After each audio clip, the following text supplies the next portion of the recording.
Welcome back viewers, آپ دیکھ رہے ہیں پروگرام براس ٹیکس۔ سید صاحب نیشنلزم کے حوالے سے کچھ اور مزید اگر آپ اضافہ کرنا چاہیں گفتگو میں۔ دیکھیے، اقبال کی کتاب جو reconstruction of religious thought in Islam ہے، اس کے اندر انہوں نے مزید تفصیل سے نیشنلزم کو ڈیفائن کیا ہے۔ ان کے مطابق، اقبال کے فلسفے کے مطابق، کہ اب جب کہ امت مسلمہ تقسیم ہو گئی ہے اور حقیقت اور ریالٹی یہ ہے کہ اب امت مسلمہ کو اکٹھا کرنے میں بڑی محنت اور بڑا وقت لگے گا، جو پریگمیٹک ریالٹیز ہیں اس کو ہمیں دیکھنا پڑے گا۔ مثال کے طور پر ایک زمانہ تھا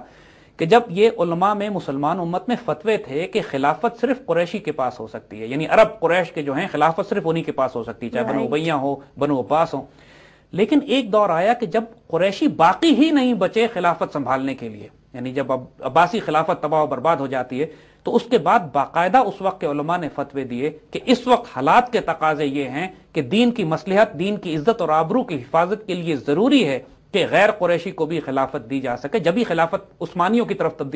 بھیج دی گئی، اور ترک مسلمان جو قریشی نہیں تھے، جنہوں نے خلافت اسلامیہ کا ذمہ داری اٹھائی اور کئی سو سال تک امت کی عزت اور آبرو کے محافظ بنے رہے۔ تو یہ زمانے جدید دور کے زمانوں کے تقاضوں کے مطابق تشریح اور اجتہاد وقت کے علماء نے کیا ہے۔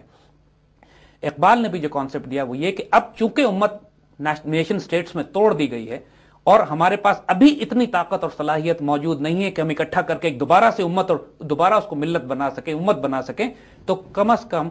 ہر مسلمان سٹیٹ اپنی جگہ پہ اپنے آپ کو مستحکم کرے، جو جس حد تک مستحکم کر سکتا ہے، اکنامکلی، سیاسی طور پر، پولیٹیکلی، ملٹریلی، تعلیم، ایجوکیشن کے لحاظ سے، سائنس اینڈ ٹیکنالوجی کے لحاظ سے۔ اس کے بعد یہ ساری قومیں آپس میں مل کر متحد ہو کے ایک یونین بنائیں، ایک بلاک بنائیں، جو آہستہ آہستہ دوبارہ اس مسلمان مرکز کی طرف چلے گا۔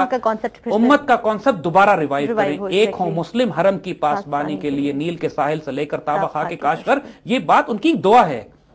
نہیں، ابھی ہوئے نہیں ہیں، لیکن انہوں نے دعا کی ہے کہ ایک ہو مسلم حرم کے پاسبانی کے لیے۔ اور پھر جو دوسری دعا انہوں نے کہی تھی کہ تہران ہو اگر عالم مشرق کا جنیوا، شاید کہ اقوام عالم کی تقدیر بدل جائے، کہ آنے والے دور میں مسلمانوں کو ایک گائیڈ لائن انہوں نے دے دی ہے کہ آپ نے دوبارہ امت کی طرف، اس نیشن سٹیٹ کے کانسیپٹ سے نکل کر دوبارہ امت اور ملت کی طرف رجوع کرنا ہے اور ملت بننا ہے۔ دیکھیے،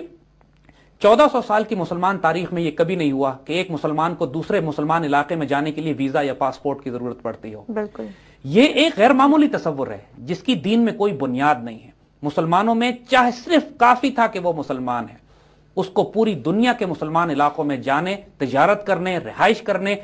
رکھنے، شادیاں کرنے، اپنے آباد خاندانوں کو آباد کرنے کی پوری کھلی اجازت۔ جبکہ یورپ میں سر یہ ہو رہا ہے، انہوں نے اپنی 15 کنٹریز کا ایگزیکٹلی، اب یہ یورپین یونین کو یہ کر رہے ہیں، اب نارتھ امریکن یونین کو یہ بنا رہے ہیں۔ مسلمان جب یہ کرنے کی کوشش کرتے ہیں تو ان کی جان نکلتی ہے، اس لیے کہ ان کو ہماری امت اور ملت کے تصور کا اندازہ ہے۔ جب مسلمان ایک ملٹری الائنس بنانے کی بات کرتے ہیں، جب مسلمان ایک اکنامک بلاک بنانے کی بات کرتے ہیں، جب مسلمان کہتے ہیں کہ ہم اپنے درمیان سرحدیں ختم کر دیں، اپنے درمیان ویزا اور پاسپورٹ ختم کر دیں،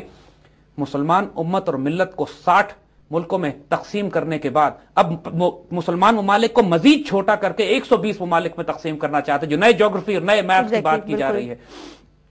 تو یہ وہ تصور ہے جس کے بارے میں اقبال نے صاف صاف کہا ہے کہ آج کے دور میں یہ جو نیشنلزم ہے، نیشنلزم کا جو کانسیپٹ ہے، یہ جو لباس پہنتا ہے نیشنلزم، اصل میں یہ امت اور ملت کا کفن ہے۔ یعنی مسلمان ملت جو کفن پہنے گی وہ لباس ہے آج کل کے وطن کا، یعنی جو کانسیپٹ آف وطن جو ماڈرن ویسٹرن سوسائٹی اور کانسیپٹ میں ہمیں دیا جا رہا ہے۔ لیکن ہم جب ایک پاکستان کی ریاست سے محبت اور پیار کی بات کرتے ہیں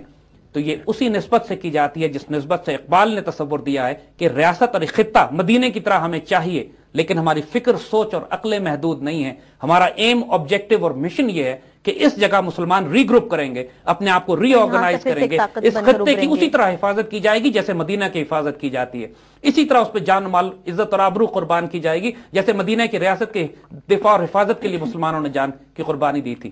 تا وقت ہے کہ مسلمان اتنے مضبوط ہو جائیں کہ ایک ہو مسلم حرم کی پاسبانی کے لیے، نیل کے ساحل سے لے کر تابہ خاک کاشغر۔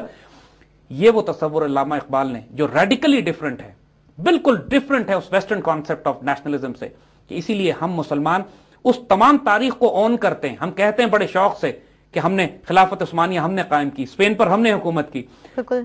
صلیبی جنگیں ہم نے لڑی، صلاح الدین ایوبی ہم میں سے تھے۔ اور یہ مغرب کو یہ بات سمجھ میں نہیں آتی کہ یہ مسلمان